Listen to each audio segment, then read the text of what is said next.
Welcome to Influential Entrepreneurs, bringing you interviews with elite business leaders and experts, sharing tips and strategies for elevating your business to the next level. Here's your host, Mike Saunders. Hello and welcome to this episode of Influential Entrepreneurs. This is Mike Saunders, the Authority Positioning Coach. Today we have with us Scott Rosenzweig, who's the President and Chief Revenue Officer of Sales Growth Advisors. Scott, welcome to the program. Well, thanks, Mike. Appreciate the opportunity to speak to you and your listeners. Thanks so much for having me. Yeah, I'm excited to talk with you because I think that, like the old saying goes, nothing really happens in business until you make that sale, and you've got to get those customers. Right. So it's all about selling, but it's all about helping and serving and educating and being that advocate. So I want to talk to you about how you focus on work with your clients. But first, give us a little bit of your background in the industry. Sure, happy to do that. First and foremost, my background is I am a commercial executive leader. So what does that mean? That means that for about 32 years, I've led sales strategy and execution, marketing strategy and execution, and customer service strategy and execution on a global scale. The first half of my career was in large public companies, and I had the pleasure of leading a lot of just fabulous teams and salespeople in those teams and marketing teams and whatnot. And then I shifted over to private equity halfway through that 32 years, and I was in private equity at the portco level, the portfolio company level, running companies or running teams and helping our customers in those segments grow. And it's I've seen a lot. I've been around the globe, worked with a lot of small and medium-sized and larger businesses, and really have had an opportunity to really have a wonderful eyeball into what goes on in companies and what makes those successful and what makes those unsuccessful. Well, you're talking with someone that has a very vast background where instead of saying, well, I've been around the block, you say, I've been around the globe. So I have been around the globe several times, and I've got way too many airline miles that we won't talk about, but it's been great, and I wouldn't pass up any of the people I've met, the opportunities I've had, or the things I've seen.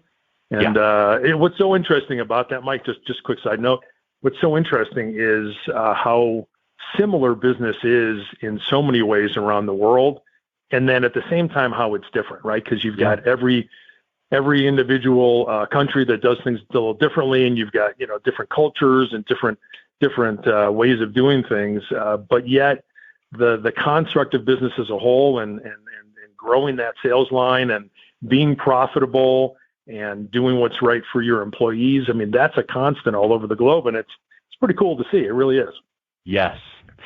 And I think that is really interesting. When I was in graduate school, I took a course in international business, and there's so many customs and cultures you have to be aware of. And if you do things the wrong way, then your communication is stunted, and then that leads to the domino effect of, well, maybe the relationship's not going to grow, and maybe then sales don't happen. So all of that, you bring forth then into your work with your clients here. What is the typical client you're working with, and what do they need that you're helping them to work on?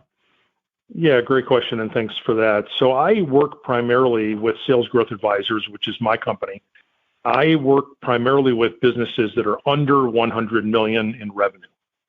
And the reason I've chosen to focus on that grouping of customer, which is often called SMB, small, mid-sized business. Yeah. Now, the technical definition of SMB is really 50 million and below. And the reason I've expanded it to 100 million is for a couple of reasons. First of all, I have skills to help the $50 to $100 million business thrive. And at the same time, it's there are a lot of companies out there that would benefit from what I offer. So I go up to 100 million. So I've generally expanded the definition of SMB. And the reason I focus on that grouping of customer is because from 100 million in revenue down, that's where the vacuum exists of knowledge and know-how of entrepreneurs that are just fabulous in what they do. They run great businesses, but they don't always have the skills that I've been fortunate and blessed to learn in large corporations and in the private equity environment. So I've been able to take three things, the triad, as I call it. I've been able to take my education, my certifications, and then all of my experience, that we just talked about a little bit earlier on the call. And I've been able to combine those three and bring to my clients value that they quite likely might not get elsewhere. And again, I want to reemphasize that the farther away you get from 100 million, the larger the vacuum is. In other words, the greater need for tools, tips, tactics, processes, and helping companies grow. It gets greater as you get away from 100 million. Said another way, the smaller you are, the more skills, the more help, the more assistance you might need in order to propel your business forward. Do you find that there's a point where maybe critical mass happens, or, terminal velocity, if you want to think of it like that, where it's like, okay, we're struggling and striving, and we're putting some good things into action, and it's starting to, sprout a little growth, and then all of a sudden you're doing the right things for the right amount of time, and then poof, the boulder's rolling down that hill. At what point does that happen? It does happen in every business. And look, the benefit of an entrepreneur's business is that she or he that has grown this business is so passionate about it. And oftentimes entrepreneurs want to do everything. And oftentimes their skills are not in every area. Oftentimes entrepreneurs are oftentimes operations or engineering background, operations background, or finance background. A lot of times entrepreneurs are not commercially oriented folks. They're not sales and marketing oriented. So what happens is, they do the very best they can, and they get to a point where their business is starting to scale, and they have to make a conscious decision of where they focus their effort. And, using EOS terminology, some of your listeners might know the entrepreneur's operating system that I'm a big fan of. The goal is to get the CEO of the company or the founder of the company to be the visionary. Well, on the way up, it's hard for that entrepreneur to be the visionary when they're doing everything. Maybe they're literally doing everything in the business. Well, as the business starts to grow, they have to pull back a little bit, and they have to say, I need to delegate this. I need to delegate this. I need to delegate this. And I need to rise in order to grow my business. I need to get out of some of the day-to-day. And that's where I come in as an advisor to help them. They've got, coming back to your question directly, they've got that boulder starting to roll down the hill. But if they're not careful, that boulder is going to roll off the hill rather than down straight the hill, right? And very often what happens is, there could be critical mass, but it may not be rolling in the right direction. It might be rolling, off on the way down. You feel like we're going, and internally you're like, we're getting things done. Yeah, but you're just going in 19 directions, and it reminds me of the old saying, practice makes perfect. Well, a lot of people are like, yeah, it does. No. Perfect practice makes perfect. So if you're practicing whatever that it is, piano scales, but you're doing it wrong, hey, you're going to ingrain that in your fingertips, and you're doing it wrong. Well, if that boulder's rolling down the hill and your company is doing, go, but you're not all in the right formation, heading in the right direction with the same vision, mission, it doesn't matter. So let's talk a little bit now about growing that business with sales. And you start with a sales assessment. Talk a little bit about that. Why is that so important to start with? Yeah. So, what happens is, in every great business out there should assess their business. And in particular, they should conduct a formal analysis of their sales process and their sales team. And I'll come back to talking about a playbook later. But, the best companies out there are the ones that are constantly assessing their sales team. And I'm often asked, geez, Scott, do you need to do it that often? Do you need to do it on an annual basis? And I say absolutely, because what a sales assessment does is it allows you to identify your strengths of the company, the weaknesses of the company, and of course, where you want to improve. And with markets changing and business changing and competitors changing and the landscape changing so rapidly, so quickly, things don't move at anything other than lightning pace today. Yeah. If you're not constantly assessing who's on your team, using the old Jim Collins, the right people on the right seats in the bus, you got to make sure that you have the right players. You got to make sure you have the right people doing the right thing. And I'm not talking about letting people go. I'm not talking about that at all. I'm just saying you have to assess your team so that if somebody isn't performing, maybe they can be deployed in another part of the business. I've helped a lot of companies that have had, two things I want to talk about. One, for example, is you've got some companies that will promote their top selling salesperson into a management role, into a sales management role, which, by the way, is one of the worst things you can possibly do. You don't want to do that just because, how many times do we see a great football player who can't coach, right? Or vice versa. You want to make sure that your revenue generating assets are continuing to generate revenue, and you want to make sure that you're putting people in the right place. So it's really important that you assess your team on a regular basis. So that's one thing, and the other thing is that you have to make sure that you're leveraging the talents and the strengths of the people that you have. So, for example, sometimes you've got somebody that isn't performing anymore in an outside sales capacity. So what do? Well, if that person has really been great and has been with your company for a long time, maybe it's time for them to get off the road, or for them to move to inside sales, or maybe customer service, or maybe begin to add value to the organization in a different way. So I'm a big advocate of working with the team that you have. Obviously, you have to assess people. If they're clearly not performing for a long time, you might have to make tough decisions.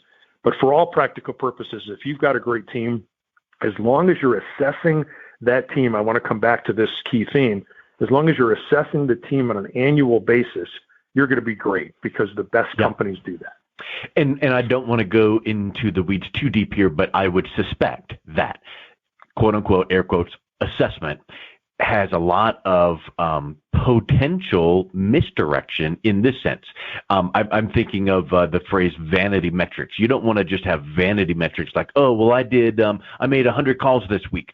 Well, was it 100 dials and you just let it ring twice and hung up, or got a voicemail and hung up? Or was it 100 calls that the majority of you spoke to people, or you left a great message? So don't assess and go with this cursory glance of, oh, good, the team did these things, but they really are surface level. So you need to make sure that your metrics, your assessment metrics, are things that are going to move the needle along that ends up with the results you want, the sale.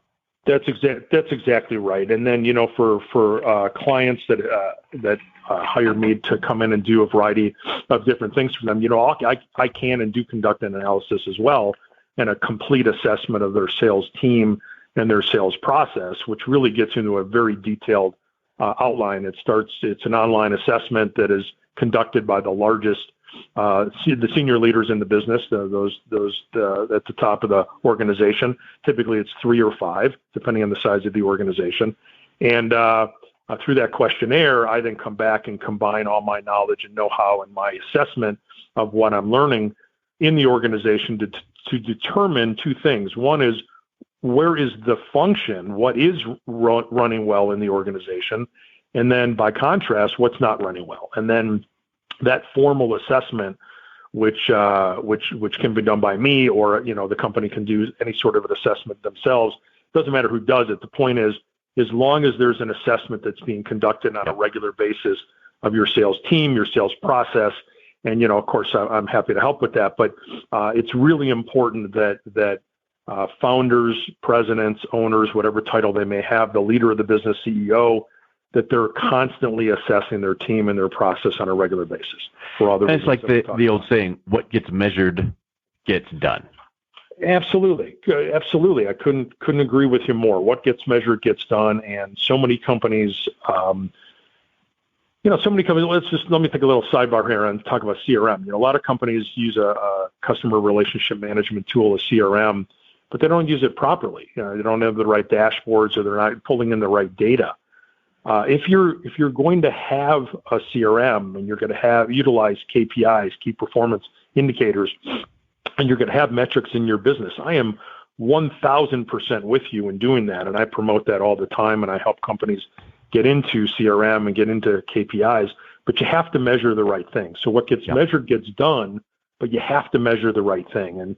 And sometimes, not sometimes, very often, I'll counsel CEOs or founders or owners all the time that it's not the quantity of the number of metrics that you have. Sometimes think more is better. It's actually fewer, because the fewer you have, the more your team can focus on it. Yeah. And when you have so many, it's dizzying and it's blurring to the team, not just the sales team, but to the entire organization. Yep. So it's about quality metrics, and it's about using the right tools to be able to present those metrics. And I'm a huge proponent of, with every leadership team that I'm a part of, I'm always about presenting KPIs on a weekly basis, at minimum, if not a daily basis, to the leadership team of the organization, however small or large that may be, so that they have a good feel for what's going on. For example, I've walked into organizations that are proud of the fact that they're presenting numbers to their organization on a monthly basis.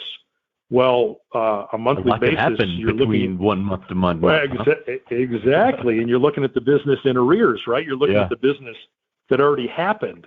And so if you're looking at numbers now weekly, so I try to get the monthlies to weekly, and I try to get the weeklies to daily, depending on the systems they have and the ability to make changes like that, the more you're able to look at your metrics. But again, I want to caution, key metrics, right? Maybe a dozen, maybe no more than a dozen. Yeah. If you can measure those on a regular basis and get your team rallied around them, you're really going to knock the ball out of the park. Awesome. And so once you've done the assessment the right way and consistently, and you've got your CRM dialed in, and you've got your right metrics that you're going to report on daily, weekly, and monthly, but starting with daily and weekly, you got to have that train track to run on. So that's your sales playbook. Talk a little bit about how that is laid out and why that's so important to keeping everyone on the same page. Yeah. So the playbook is absolutely key and critical to the growth of any business. And, think of a football team that has a playbook, and in that playbook, they have many different plays. And the playbook is really what I call a companion to the sales plan. So the sales plan, Mike, as you know, carries the sales numbers, right? The sales playbook, though, is an actionable tool. Yeah. And what this tool does is it captures the best, and I want to reemphasize, the best sales practices of the organization, or it may be some competitors' best sales practices that you want to bring into your organization, or it could include, hey, there's things that are happening in other industries that we want to start to do as a leader in this business. So the purpose of a sales playbook is to bring in the best sales practices, the ones you're doing, those that your competitors are doing that maybe you can bring in a copy, because maybe they got a leg up on you on something, and now that you want that to be your best practice. And don't ignore the fact that other industries are doing some cool things that you can maybe be a leader in your industry. But when you stitch all these together, you stitch all those best practices together, that's what takes your business to the next level. It's a compilation. The sales playbook is a compilation of tools, tactics, and processes that will propel your business to the next level. And what's so interesting is that, about 50% of my clients that I work with have a playbook, and about 50%, or sometimes more than 50%, don't. And, I use the analogy, would you get on an airplane knowing that the pilot didn't have a playbook, didn't know where he or she was flying? It's called a vector in the airline world. And you probably wouldn't. Well, why would you want to do business with a company or join a company that didn't know what their best practices were, and didn't have all the tools, tactics, and processes to move forward? Well, also, it's just like recently the Super Bowl happened, and every single football game you see, when the camera zooms in on the coach and they're on their headset and they're covering their mouth with what? This laminated play book. The play sheet. And you don't ever see the coach that's just kind of, waving at the quarterback, kind of making some signals going, just do what you want to do. They've got the game laid out and dialed in. They've got their playbook. Well, why not in business? Exactly. And also to your point, you're right. They've got that laminated sheet, and they've practiced these plays. Therefore, their best practices, they've been, watching, video of the other team. They've been running plays all week, the week prior, and they're ready. And that's what the playbook does. So think about it. If you've got a playbook in an organization that is a compilation of your best practices, tools, tips, and tactics, and all of that, and you bring a new salesperson into the organization, what's the very first thing you're going to train them on? The sales playbook, right? Because these are the best things. So if you want your next salesperson, as you know, let's assume for a minute all your existing salespeople are using the playbook, which they certainly should be day in and day out. But it is a great tool for the new salespeople that come on board, and it really shows that the company has their best interest in mind. Now, I want to be clear: the sales playbook is not a replacement for sales training, good old-fashioned sales training. Yes. It's a companion. The sales playbook is a companion to good sales training, right? And it's a sales, and the playbook is a companion to the sales plan as well. So it's a separate tool that's utilized in every best company. I think that training is like this preparation, and I think a lot of people think like, oh yeah, we got it, we know what a company, we know what our thing does, and oh, playbook, cool, yeah, we're good.